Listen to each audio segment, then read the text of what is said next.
করব। তো আনকারের স্বাস্থ্য প্রতিমন্ত্রী মানে সাইদুর রহমান খসরু ভাই পরশুদিন ফোন দিয়েছিলেন, কইলেন যে আপনার আগের এপিসোডের প্রত্যেকটা ইস্যু নিয়ে কাজ করতেছি আমরা, খুব দ্রুত ক্যান্সারের ওষুধের ভ্যাট শূন্য করে দেওয়া হবে আলহামদুলিল্লাহ।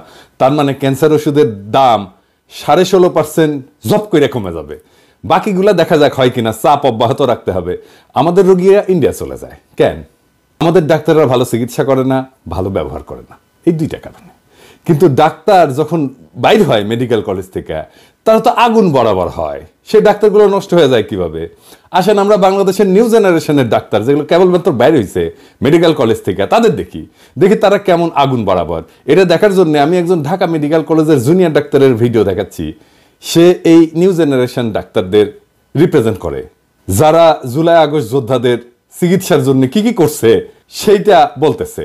ওনার বক্তব্যই শুনতে পারবেন, শুনেন। Hello, Assalamu alaikum. I'm Dr. Shane and I'm speaking